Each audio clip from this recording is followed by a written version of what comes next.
Epstein is Pizzagate. Let that sink in for a minute. Jeffrey Epstein is Pizzagate. 10 years ago, Pizzagate was by far the #1 trending topic on Twitter. But the claim of pedophile elites who preyed on children was so insane that Pizzagate was shrugged off as a wild fever dream of a conspiracy theory. I was the first mainstream reporter to dare give the facts surrounding Pizzagate. My corporate career was destroyed over it, so what?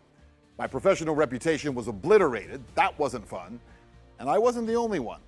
Anyone who dared to suggest that this might be true was blacklisted, shadow banned, or thrown off of social media. But then, just days ago, the largest dump of Epstein files revealed what some of us have been telling you for a decade. To the fallout from the latest release of the Jeffrey Epstein documents, they include communications between the rich and powerful, from the co-owner of an NFL team to billionaires like Elon Musk. CNN teams are carefully sifting through the largest, and what the Justice Department says is the last, batch of Jeffrey Epstein files. Friday's release of millions of pages related to Jeffrey Epstein provided a closer look at his connection to world elites from Hollywood to Washington, Wall Street to Buckingham Palace and beyond. Yeah, well, the story that came to be known as Pizzagate did not begin with a rumor, nor was it created by Macedonian sheep farmers, as CNN actually once claimed. It began with WikiLeaks, authentic, verified emails taken from the phone of the chairman of Hillary Clinton's presidential campaign, John Podesta. Those emails were real. In all these years, by the way, no one has actually disputed that. Inside those emails were communications that struck a lot of people, not just online commentators, but researchers and former law enforcement, as unusual to say the least. References to pizza and to pizza handkerchiefs and to maps, to private gatherings involving powerful people, some very bizarre stuff. In fact, the first people to draw attention to those emails were a group of self-proclaimed pedophiles on 4chan and 8chan who claimed that Podesta was using the same terminology that they use to speak in coded language. They found a 2010 entry into Urban Dictionary. It's still there, by the way. It confirms that cheese pizza is a commonly coded term for child pornography, CP. I want you to see these images here. These are the images. Notice this one on the end, the triangle. That image signifies something called boy love. Even though it was online pedophiles who said that's exactly what they do.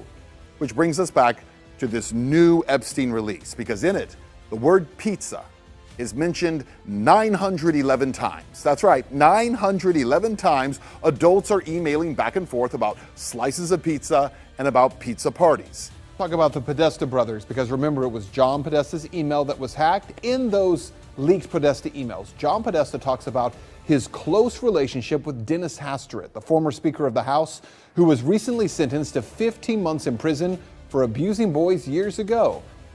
Yeah, well, speaking of the Podesta brothers, again, there was no direct evidence of them being involved in child sex trafficking from those emails. But as we pointed out at the time, there was a lot of bizarre communication, including an email from John Podesta to his brother Tony. The subject line, "Last night was fun," and the first line reads, "Still in torture chamber."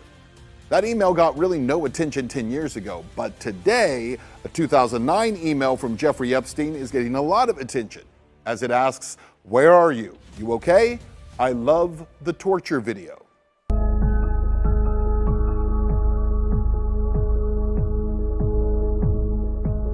James Alefantis is an avid art collector, prolific fundraiser, owner of multiple establishments including Comet Ping Pong, and was personally thanked by Hillary Clinton for what she called his extraordinary talent during her Cooking with Fratelli Podesta fundraiser. He is pictured here with Tony Podesta, who celebrates his birthday with Alefantis almost every year. His previous boyfriend was founder of Media Matters, David Brock. And with the Federal Election Commission showing his multiple donations for Pete Buttigieg, it's apparent that Alefantis' influence among the DC establishment remains strong. But why was anyone suspicious of him in the first place? More specifically, why did anyone equate him with something as monstrous as pedophilia? One reason surrounds the rhetoric of several bands who often performed at Comet Ping Pong. This video shows Amanda Kleinman, keyboardist for a group called Heavy Breathing. In a separate venue, some in the audience appeared to insinuate a person's preference for pedophilia. He likes the world sounds. Tamales. And little boys. And children. I think I was his manager. No. We all have preferences. Another group is DC punk band Loud Boys, who we'll see again later. But for the sake of time, we'll end with sex stains. In a 2007 FBI bulletin, one of the symbols with which predators identified each other with was a blue spiral-shaped triangle wrapping around itself clockwise. The symbol was so prominent, it was etched into coins and rings. This music video is from the Sex Stains.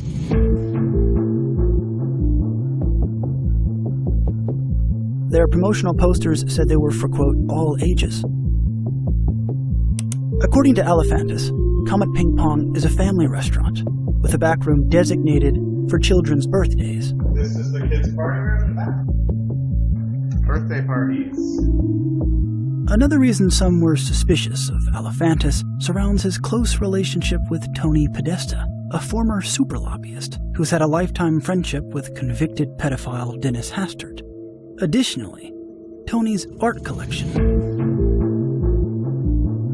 Now, any of these works, on its own, could merely be employing theatrical strategies to inspire insight. But it's when they're all collected by one person that it begins to say more about the collector than the artist's intent. Among those are Piccinini, Marina Abramovic. I like to tell you a story, how we in Balkan killed the rats. Kim Noble. In 2010, the website Things That Are Rectangles interviewed Scott Cummings about his privately owned business in Portland, Oregon, called Portland Natural Casket Company. During the interview, Mr. Cummings said, "When I was a child, my mother taught classes on death and dying. She would often talk to me about how death is an important part of life and how different cultures have different rituals and burial rites." The interviewer stated, even the tat on his wrist is death-related. He snapped a photo of it. It's a body hanging. Elephantis uploaded this picture of a guy in a panda mask.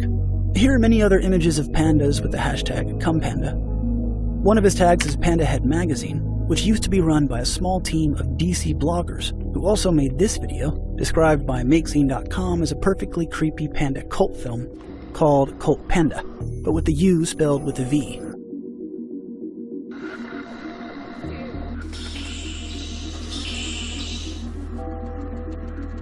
Here James commented murder. Another user working on my night cheese, who I'll refer to as WC, commented kill room. WC owned a workshop in the industrial complex pictured here called the Pajama Factory, where he, similar to Mr. Cummings, also built coffins, many of which were child size. WC can be found commenting here to another Instagram user, J. Blair Smith, who uploaded this image commenting, "My favorite pedo." J. Blair Smith uploaded this drawing of a woman being hanged, and what appears to be a baby statue played in a low-budget independent film called Kill Dolly Kill. Kill them, Benji. Kill them.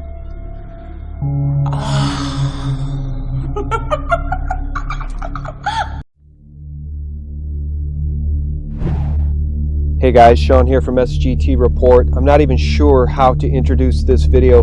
It's clear now if this message allegedly posted on Comet Ping Pong's message board is legitimate and accurate. This is the most disturbing thing you'll ever see, and it proves that Pizzagate has now reached eyes wide shut levels of Satanism. I'm going to play this report. This was posted by Joe Biggs on his Twitter account today. Viewer discretion is advised. Hey, this is Joe Biggs. I know some of you probably seen this, a lot of you probably haven't, but this is from Comet Ping Pong. It says, last month satisfied customers were raving about our pizza, and we all know you will too. Repeat customers know the drill. For newcomers, see how they spell that? First run the program given to you by your special friend. All instructions on how to enjoy this joyous hobby will be easily understandable. But please remember penalties for breaking the rules, which are also included in the program. Very few have broken the rules. And needless to say, the penalties are harsh. All pricing is included in the app. The app will only run on and the following requirements must be met. And this is where it's really creepy. This month we have 5 fresh pizzas for your enjoyment. We also have 4 surviving pizzas. What does that mean, surviving pizzas?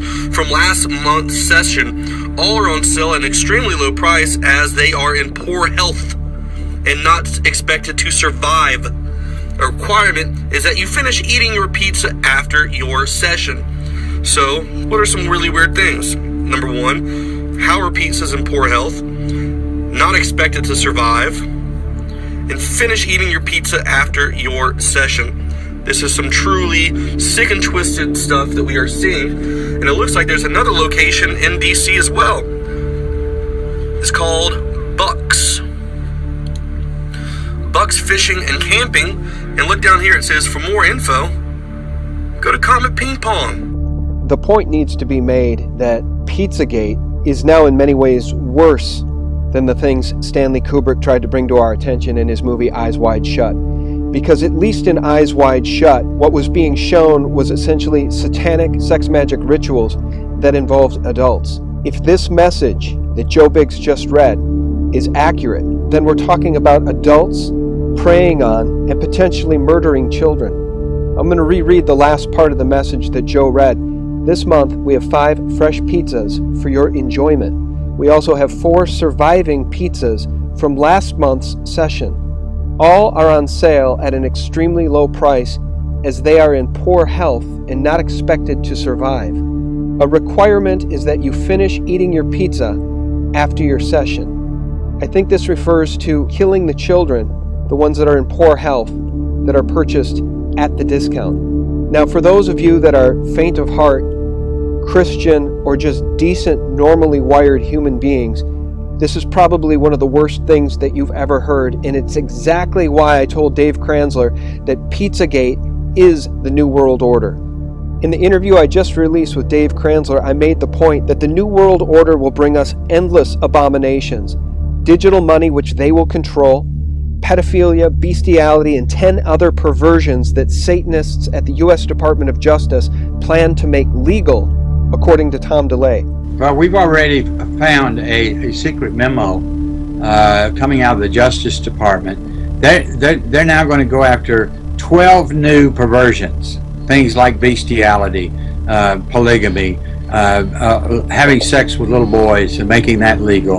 And what's painfully clear about the New World Order and Pizzagate is that this is a world in which the rule of law applies only to the people, not the elite. And getting back to the message that Joe Biggs read, at the very bottom is a part he didn't read, which says, and I quote, "This month's special includes a 30% discount on severe torture.